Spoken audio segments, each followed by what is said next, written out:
Perfect. All right. So with us today, we have Matt Rosenblum and Amy Wong, who of the Tiny Cupboard. How are you guys tonight? Thanks for coming on. Yeah, for sure. Yeah, Thanks for having us. So, what is the Tiny Cupboard? So maybe I'll let you respond because we were recently. I tried to answer this question recently, and I don't think I did a good job. So I'm gonna let him. Go ahead. We started as we started in a really tiny studio, and that was our venue, and we were hosting like music and comedy nights there. Cool. And that's why we're called a Tiny Cupboard, Yeah, it's a really small. Small. Where everybody squeezed into a studio who wanted to come see the performances. Exactly. Yeah. But now we've grown beyond that a lot, like really far beyond that, I think. But we just still keep the name the Tiny Cupboard. Yeah. Because those are our roots, and we still want it to be intimate. At the end of the day, it's like it still feels like the Tiny Cupboard, even though we're now working with a much bigger space. Yeah. Yeah, and you never want to forget where you came from. Yeah, exactly. Yeah. All right. And so now what is it? Now, is there a bar? Is there food? What is it now? So, I mean, that stuff, we're working on that. We had a temporary like pop-up, like kind of restaurant. I wouldn't say restaurant, but we had like pop-up drinks and food last summer. But this year we're actually working on like getting a license, getting like a liquor license and getting like a restaurant back end developed. So right now our main space is our rooftop, which is a big rooftop. Mm-hmm. It can fit it can fit probably 200 people if it wasn't like a pandemic, but it can comfortably fit during COVID. It can comfortably fit like 50 plus, like more than nice. 50. So that's still not bad for a show. Yeah. Oh, that's great. Yeah, that's still pretty good for a show to have like 50 people there. Yeah, it's bigger. It's bigger than a tennis court. Cool.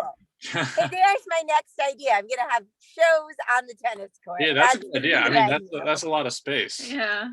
I only know that because I looked up the square footage of our rooftop once, and it was like they described it as being a little bigger than a tennis court when I looked it up. Oh, really? That's cool. Yeah. And in fact, we'll just have a tennis match and a comedy show. We'll do it all in one go. Maybe that would be my next thing. So, you've got this rooftop. So what do you guys like look for when you put comedy shows on the rooftop? Yeah. Hey, that's a good question. You want to answer? Yeah. Well, so since we have other producers, or we have producers putting the show on for us, we have to be selective of the producers. Yeah, I mean, and there's a ton of people reaching out to us. Yeah. Like, there's more people reaching out to us than we have spots to fill. Yeah. So it's so you're really in a position of power here. I guess so. And it's kind of our job to like decide, and it's really hard because we want to say yes to everyone. Well, at least I do. And we have to be discriminating in terms of like which producers get slots, and then how often that's going to be, and then kind of like what do we want representation wise, because like by default we have more like, let's say, white males reaching out to us than anyone else. You do? Oh yeah, for sure. Yeah. But then we have to go from there to decide like, do we want to be that default, or do we want to like give other people a chance that aren't necessarily like the majority? We definitely want a diverse mix of producers. Yeah, and it's tough because there's just less people to choose from. Some like, well, that at least that we know that reach out to us, like there's less people of color or like women, although there's a lot of women. And I think the hardest part is like people of color. Like we would finding those people of color to put on a show on the rooftop. I mean, yeah, we have a bunch. Like we have a good amount. But our two of our core producers are like our first tier producers, like are Black. Mm-hmm. but yeah, it tends to be like more white than we want it to be. So we have to like our job right now is like is trying to make it more diverse and trying to just like get as many shows as we can go on the rooftop. And I think that's what it's also about, like matching up people with the time slots and like also helping them promote the shows and making sure like the shows get a lot of turnout. So how do you make that happen? How do you fill up these Yeah. shows, especially in the time of COVID? Yeah, I mean, we did really, really well this summer and fall. We took the winter off from the rooftop shows, but yeah, do you want to speak to it? Okay. So we do like all the classic stuff, like social media, like kind of Instagram, Facebook, all that. But I think what helps us is just like this whole system of like, you get a ticket for the show, it goes into our email list, and then our email list grows and grows, and then each week we send out a weekly email that says, here are the shows we have this week. But then on top of that, we run like ads. So we run Facebook ads and Instagram ads. And then on top of that, there's like so many things going on, but on top of that, there's like all the producers that we're working with are also promoting us at the same time. And then on top of that, it's just like, it's an awesome experience. So that gets the word of mouth going. Like you're on a rooftop, it's really unique. It's like a very like COVID baby in the sense that it's like you would never have seen this before 2020. But it's like very novel because you feel safe because you're outdoor. There's plenty of room to spread out, but you can also like enjoy a comedy show. And that's like pretty unique. I mean, it's awesome because I feel in these times we all need like a way to laugh and release and stuff, and there's only so much Netflix binging people can do. And like, you need to get off of social media where you're just stalking everyone on social media or staring at the walls. We can't do that for our whole life. And like, do you have a particular kind of comedy you're looking to put on? Do you want more established comics, more newer comics? What are you looking at when you select comedians for it? Or do you leave that all up to the producers and hope they pick good comics? Well, no, we when we select producers, we're also looking at like, are you bringing exciting people to the show? And I think what makes us special is like, well, it's like we're becoming the only like dedicated outdoor comedy club. Like, I mean, other comedy clubs do things outdoors, like Stand Up New York was doing all the park shows, but they don't have like a dedicated space that's outdoor. I would think that's important for like branding, that this is where it is. It's in this spot.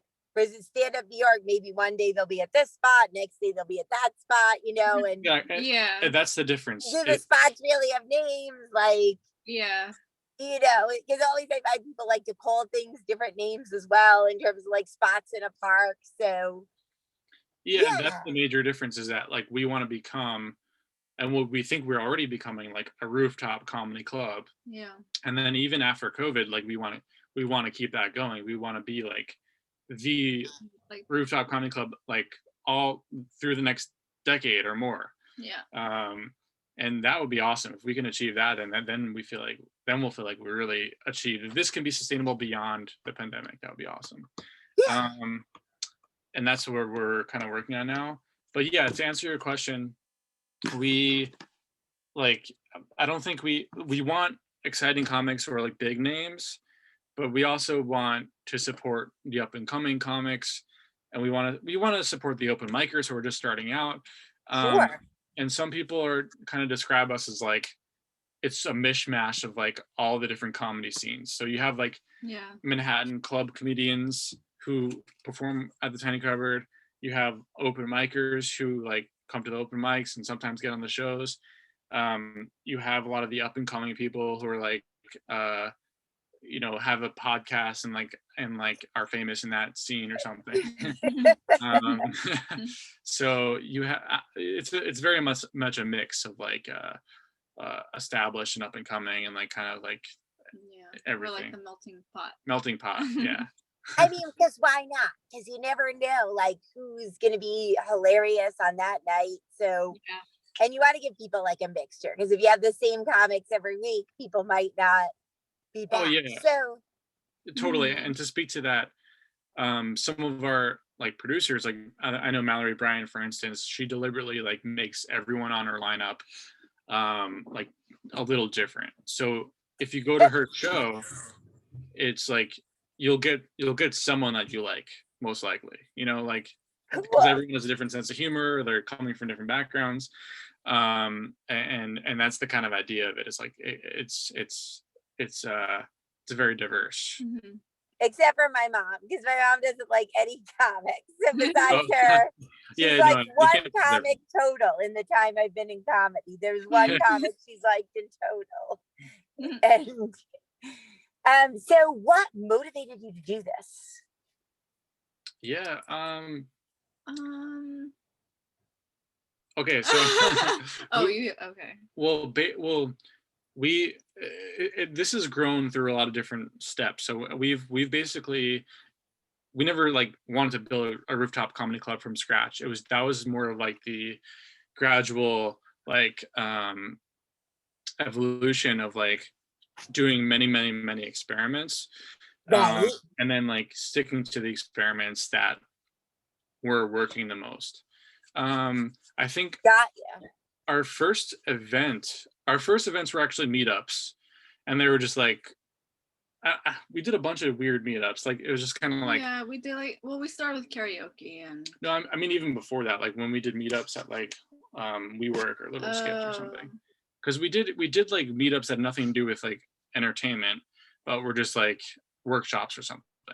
And then that was like good because I don't know, we like hosting events and like bringing people together. And there's, especially in a world that's very digital and like where everyone's like on their computers all the time or their phones. And we both had like digital businesses before, and then we were getting tired of doing online. Yeah, I know. Burnt out by doing online. This was like years ago. Like I used to be on Zoom in like 2018, 2019. And just like this is before the pandemic, like I was just like on Zoom all the time. And I would be like having Zoom meetings like at 1 p.m., 2 p.m., 3 p.m., 4 p.m. And then Amy was like watching me and she was like, what the hell? Like, can this end? And I was hating it because like I don't want to spend my whole day in front of a screen. Sure.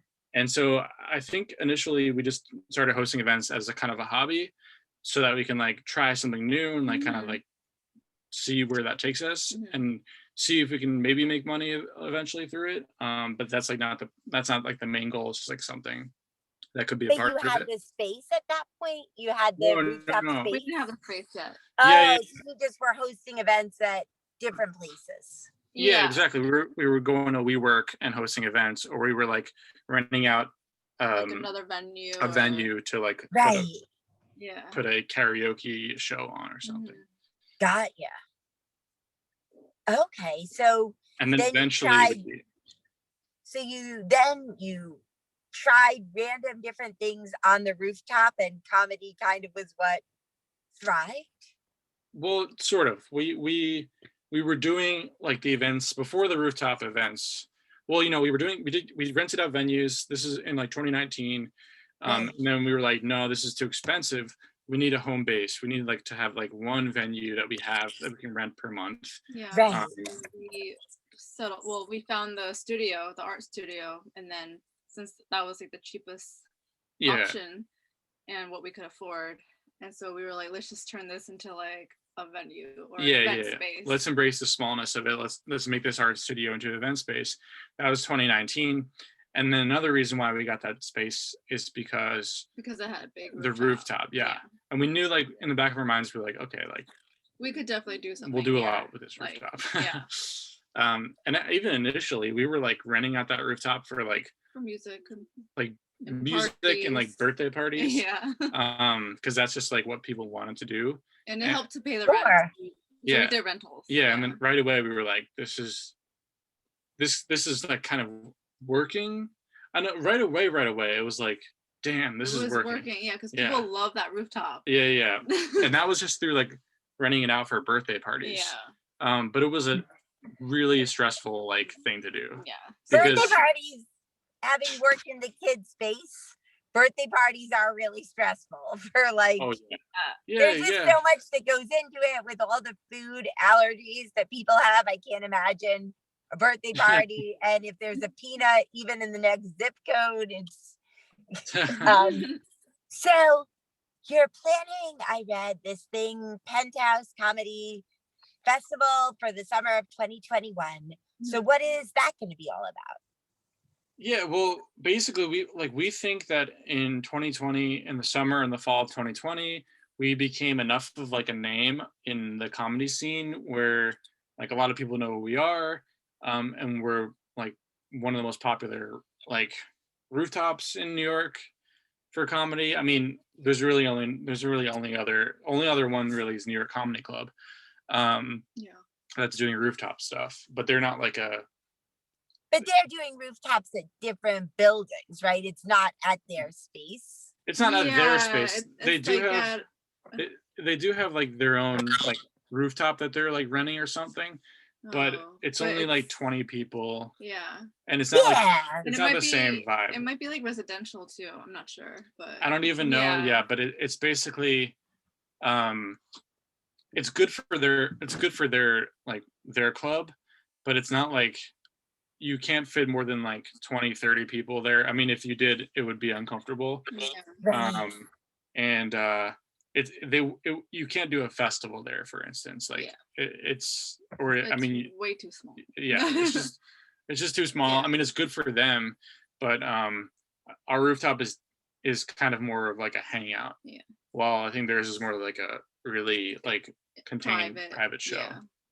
I mean, in a way, a hangout feels great because then people will have like a more memorable experience. You can talk to friends afterwards. It's not just like we sit in and then we go.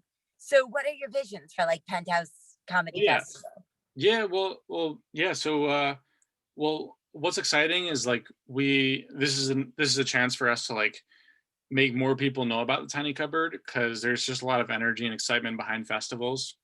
So we're hoping that like more people in New York will discover us. Like a lot of people already know us, but outside of New York, we're hoping that there's people that learn about us, that maybe like we attract comedians from like somewhere across the country or something, that normally like don't perform with us. So there's exciting opportunities where like we might get a really big headliner, they could be from anywhere, but why not? Yeah, but we definitely we're excited to get like kind of different headliners that you don't normally see in New York, or maybe ones that don't normally go to this part of Brooklyn. And then to get more people to know about us. But it's basically just gonna be a really fun 4-day weekend with like live podcasts, with a bunch of comedy shows. I mean, in a way, we already like every day is kind of like a festival because like you go to the Tiny Cupboard and it's like there's 4 shows. So it's like you could see as much comedy as you want if you're really like a comedy fan. You can stay there the whole evening and just see lots of comedy. If you have that kind of money and that kind of time, then why not? Sure. And you can kind of already do that, like, well, to some degree, because you can go to a Friday night show at 5:30 and then stay there through the end of the night. But the festival also will be like there's things in the afternoon too. So there's like live podcasts. There's like another show that starts at 4, and then it'll go all through midnight or something. Wow. So I mean, it's just great for people to have something special, given that we don't even know where we'll be at COVID wise when we get to the summer of 2021. It's hard to know. And like what we do, it's probably also a great thing for comics, to apply to, and it be like a marker of like, how successful are we? Where are we at if we can get accepted into this? Yeah, I mean, we're nervous about that because there's 200 people that applied already, and what are applications due? April 1st. Well, I'll make it easier for you. I'm not going to apply because I've always anxious about that kind of stuff. Well, we're not picking everything exactly because we got the people from Sure. Penthouse Comedy helping us out, but there's like a lot of people we know, and I don't know. I feel like there's already 200 people. There's probably gonna be at least a couple more, 100 more that will apply, and it's gonna be really tough to like weed that down to like 20 to 50 people or something. I don't know how many people. Well, we haven't discussed that get yet. in, but let's say we got to weed that down to 50 people. It's gonna be tough. Yeah, because that's like if you have like 400, that's like an eighth of the people you can accept, basically. Yeah. But it's good probably to get different perspectives, I guess, from different types of people on what, would make the show. Yeah, for sure. And I think we'll all like have a say, like us two, and then like Jake and Shafi, who run Penthouse Comedy. That's a show, and they do that. Yeah, they do a show with us Friday nights, and they're gonna be like kind of we're partnering with them doing the festival, so we're all gonna like decide like who's gonna be on the show. But, so this is a random question, but before you guys were with the Tiny Cupboard and making this club, were you guys interested in comedy? What made you guys interested in comedy itself?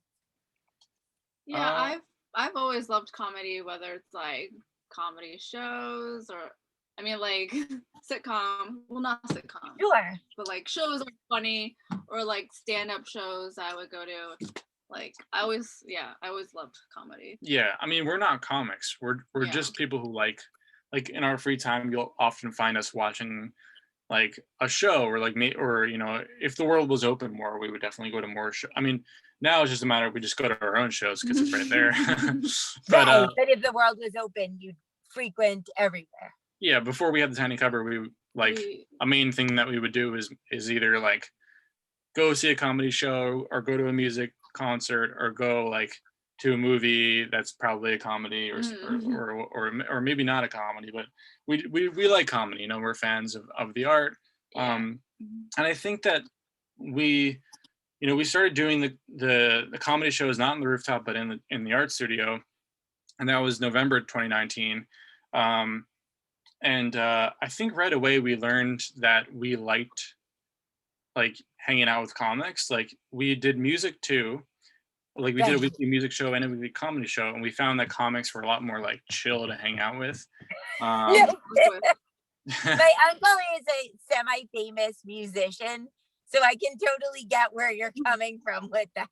Yeah, exactly. Because musicians can be very like persnickety and like I'm this way, and he's so like my uncle, even though I have to love him because he's my relative, like he's so like picky, and it has to be this, it has to be heated at this and lighted at this, and particular. Exactly.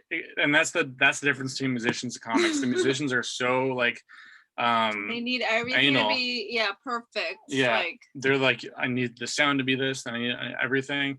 And I get it. It's their art because but it's like, I don't know, like sometimes they're a little too like too much. And then comics are just down to do it.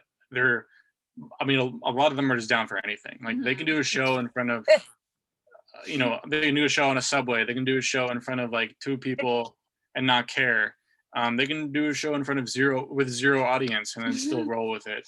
And I think that those like random variables, like we have a train that goes off on our rooftop every 5 minutes or every 10 minutes, and that's fun. For comedy, that's fun, or you could make it fun. But for me, you can work it into the joke, I feel like. Yeah, exactly. For musicians, they might be like, no, I can't do this. That would be like an interruption for them. That'll be like a pause for a conniption if the they would show. Yeah, they'd be like, no, I don't want train interrupting me every 10 minutes. And I don't know. Meanwhile, you can play over it, but we learned like right away that we liked working with comics. And then once everything shut down in March, we started doing a lot of Zoom events.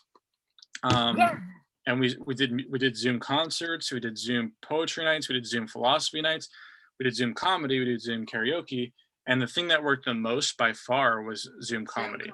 Um, and It just didn't work with music because the audio was really bad, and like a Sure. lot of it didn't have like professional equipment, so it was like it just wasn't good.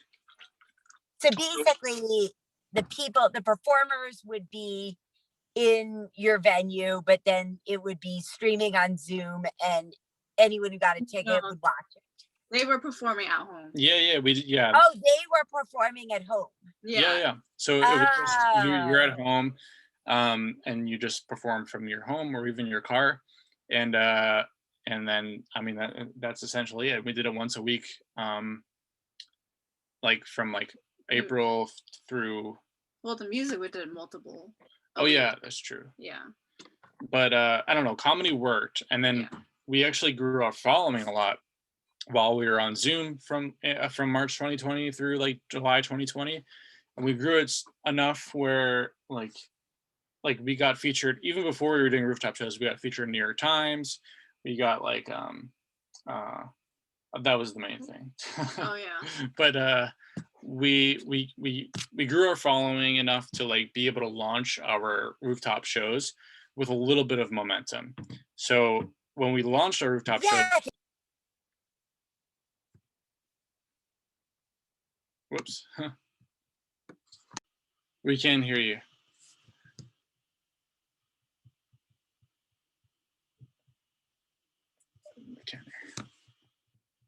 Do you have any particular sitcoms that you loved and why? Oh, wait, there we go. We can hear you now. Oh, can you ask a question? We couldn't hear you. Do you have any particular sitcoms that you loved or any comedians you loved and like why? Yeah, I mean, I think you I have a few. Well, for comedians, I love Ali Wong, Ronnie Chang, John Mulaney, and Trevor Noah. And I feel like they each are just so like hilarious in their own way, and it's like very like they're very unique, and they're just like hilarious. And then sitcoms. I like Brooklyn Nine-Nine a lot. To try that. What else do I like? You like Schitt's Creek? Oh yeah, I love Schitt's Creek. I mean, all the classic stuff like The Office and. The Office is good, yeah. Yeah, I mean, like, right now we're watching not like sitcoms, but like stuff that's funny, but in a different way, like Search Party, for example. Yeah, that's more like it's mystery. Dark, it's mystery, but it's also really funny. Yeah, it's also it's very funny. Yeah. Cool. Yeah. Now I have some more ideas, though I'm really bad at watching TV, like I said. So you guys kind of had this innovative approach where you made the tiny cupboard, or you called it a church, to be able to have like indoor gatherings. And how can you talk about that a little bit? Yeah, for sure. So when we did, so basically in the winter, after like it got really cold, and everyone was always asking us like, what are you gonna do in the winter? What are you gonna do in the winter? And then we were like kind of not sure. I mean, we had some ideas, but the main thing that we didn't think we could survive on the rooftop through the winter, because it was just it would have got icy. It got icy, and it would just not be like safe. Yeah. So our really only option was like we had to move indoors. And we were just hoping that we can move indoors and like it be acceptable and like legal to some degree. So we like in December, well, we were planning this for a while, but like in December, there's actually a storefront attached to like where the rooftop is. So like think about it as like same building. There's like a storefront on the bottom. There's the art studios in the middle, and then the rooftop on top. Sure. And since the rooftop shows were doing so well, the landlord or the building manager, they let us like move to the storefront to like move the shows down there to try to like keep it going. And then like why not? Yeah, because we were paying the landlord, like we were paying them well, so they wanted us to like move down there. or that they were okay with it at least. Mhm. So we moved to the storefront. We set it up as like a church because at the time, like religious gatherings were like allowed. Um, Sure.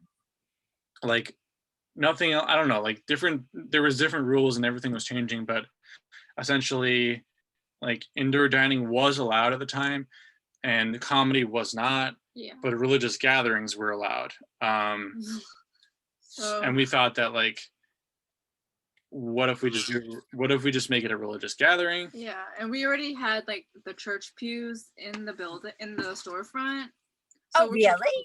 Yeah. yeah, it How was cool already is in there. that? I don't remember. I think that there was a church that was like closing or something. I don't know. Our building managers just kind of had these. Oh yeah, she got it That from is the kind church. of so random. Yeah. The Yeah. building manager just kind of had some church pews. And so there's a big push, obviously, to legalize comedy. And it seems like, Cuomo will legalize anything but comedy is going to become legal for whatever reasons he has.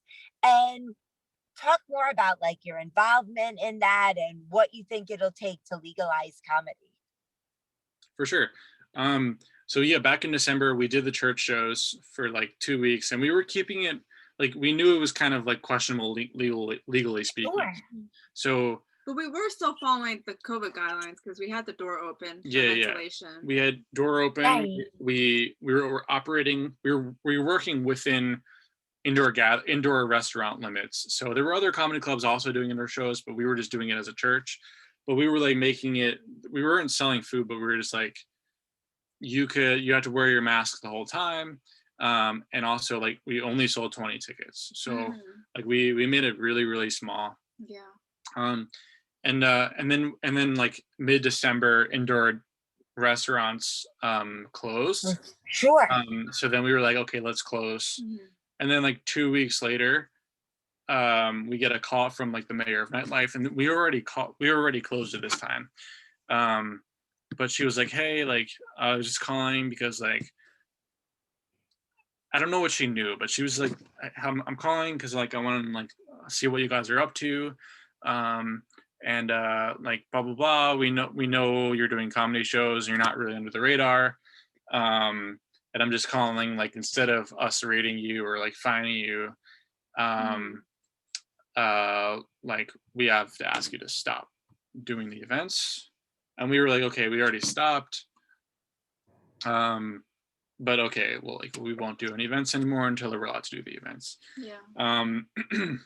So for the winter, we just basically went back to Zoom, and that's been consistent until like this week. And now we're in March 2021, and Mhm. things are reopening to some degree. Like comedy isn't legal, but it feels like something about outdoor performances are legal because the government has been saying, it's kind of like giving contradictory information. Like Sure. they're saying that like, well, comedy indoors is not legal, which is fine. Like I get that.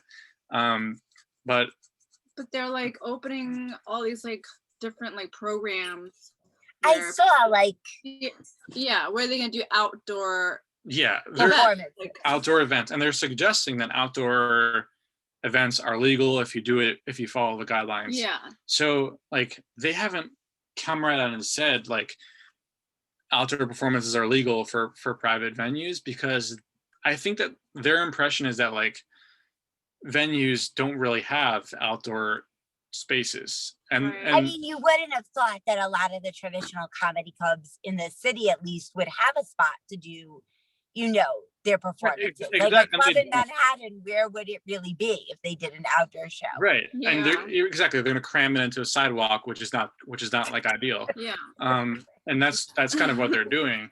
But since there's been a couple programs that have been announced, like the NY Pops Up, which is like small socially distant like pop-up arts performances is run by the government, that started a couple weeks ago. And that's like music, that's comedy, that's anything. And then there's this other program called Open Culture, which also started this week, which is like random streets are now available for venues to like rent out, or not rent out, but like use for comedy shows, for music shows, for all kinds of shows. And is that open to anybody, or how does that work if you it's want open to like, if you are a cultural venue, then you can apply. But it's apply not for like a permit. Yeah, you can. And I looked at the application today. It seems cool. Like it would be good if we didn't have an outdoor space. Like it's good for venues that don't have outdoor space, because that's what it's for. Yeah. But we But, like, have we an outdoor. have, yeah. Yes. And we're not. So why do you need to go through the? Why do you need to go through all the rigmarole of it if you already have an outdoor spot? Especially because we would only be allowed to use their program like up to once a week or something. So that's like 4 times a month. Compared to doing 4 shows a night at our own venue. Like there's way more, upside of having our venue, controlling it, and like doing way like 20 times more of the shows. Yeah. Like we wouldn't be in business if like we only did 4 shows a month. Like that can't be really profitable if that's your only source of income. And it's just not how we do things. Like it could be maybe profitable if like you do it like $100 tickets, and it's like, you get a really famous person, but that's not those aren't our events. Right. So yeah, we and then another thing is like Lincoln Center or Lincoln Square, what is it called? Lincoln Center. They announced that they're working with the government to launch like outdoor stages, which means that if the government's okay with that, like Lincoln Center opening outdoor performance spaces, it seems like it's unwritten, but they're okay with outdoor performances that are controlled under 50 people, and like and actually like we don't have food and drink. We're pretty much like Lincoln Center, because they're like a space for music and we're space for comedy. And if the government is like working with them and like to launch that space, then like, and they're doing all this outdoor stuff, we should be able to. It's just a little unfair. And we've spoken to some representatives in New York, and they seem to agree with us. I just feel like the law hasn't caught up to, or like the regulations hasn't, everyone agrees on it, it's just like hasn't been written down. And it's like we're not trying to wait. We're not trying to wait like 6 months for them to write a law. And be like, okay, and then it's gonna be winter again. Yeah, exactly. Because like honestly, they legalized. I think back in December, like they finally voted on like whether or not park shows could be legal or something. And those are. And they finally said yes. But that's just in time for it to get cold. Right? Yeah. I mean, we can't wait for them to just like say yes. I feel the same way, because I run tennis programs for kids, and like sometimes it's like I'm just gonna put up a portable net wherever people want to do the lessons, and that's the beauty of what I do, is I can bring the net to any space that's down the block from people, so people don't have to go far if they have little kids. And it's like I'm not really going to be waiting for the city to say yes, especially when the city is the worst. Like they're gonna take a long time, especially if like there's no reason why they shouldn't say yes, because it would be really hypocritical for them to say no when they're like doing the same thing, and we're not doing it irresponsibly. Like we're only selling 30 tickets on a giant rooftop. And it's like we're a small business, so like we would be struggling, while Lincoln Center, which has lots of money, is like thriving. Yeah, they got a ton of grant money. And from what I hear, like venues like Lincoln Center got a ton of grant money, and yet smaller venues got next to nothing from the government. I mean, we've got nothing. We've got nothing. The only thing we've tried applying. Yeah, we've applied for grants. The only thing we've gotten is like unemployment benefits. Which anyone can get. Right. But that's the only thing that's actually like helped out to some degree. What else was I gonna ask?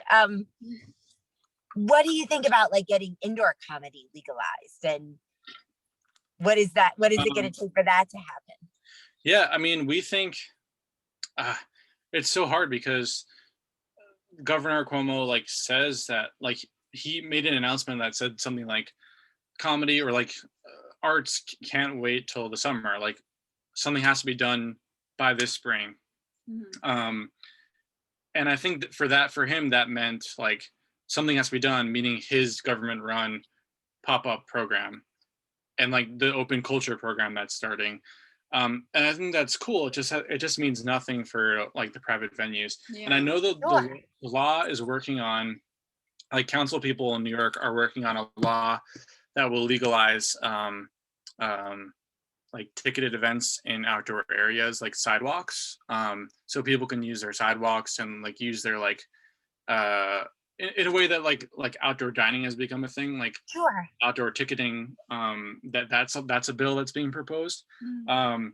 but it's still not apparently that bill was introduced like in the summer or fall, and they still haven't like voted on it. uh So it really does take a long time to get things moving and for changes to be implemented. Then Yeah, it it sounds seems like like. it. Especially if the changes are like we're not sure about this yet. But I Yeah. don't know, I think maybe by summer the more people will be vaccinated. Yeah. But it seems like indoor, I don't know, like I hope that it happens sooner, but indoor venues might not be opened till like Maybe the fall. fall, yeah. Yeah, that's what it kind of seems like. But at the same time, movie theaters just reopened at 25% capacity with up to 50 people. Yeah. So Nice. that seems similar to like going to a comedy club.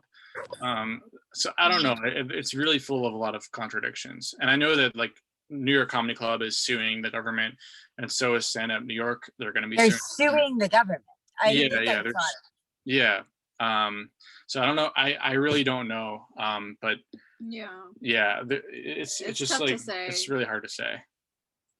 But I mean, we would be happy to do if they went ahead and like said that outdoor performances are illegal for private venues, which they should say. I just feel like they've neglected and like forgot that that exists, or like they don't know that that exists out of like right. ignorance. Yeah. I think I just want them to go ahead and say that, because Yeah. if you say that, then plenty of venues will get creative and like they'll use their sidewalk space, they'll use the yards, they'll use the rooftops. But even so, it would be nice, that would be a great first step. But beyond that, even if you said like we can open indoors at 10% capacity, that would be a great first step. Yeah, anything is progress, I think. Yeah. It's just like So, you can't do anything right now. Yeah. so before we wrap this up, what's a final thing you want to say? Well, yeah, we're working on the festival is exciting to us. Bringing back the rooftop shows is exciting to us. Yeah, it's very exciting. Yeah, we just want to be able to be around. Like we want to be one of those businesses that was like born in the middle of a crisis. Sure. If you look back like 10 years ago, like there were businesses that were born during like the economic like meltdown at the Recession. time. Yeah. The recession. And there's a lot of like new stuff that emerged out of that, and we hope to be one of the COVID babies that kind of emerged out of this.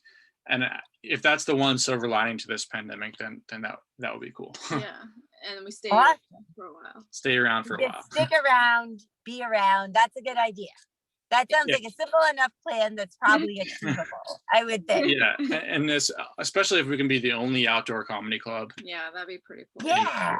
In New York City. So if people want to go to these shows, how do they find you? Yeah. Yeah, they can go to our website, thetinycupboard.com.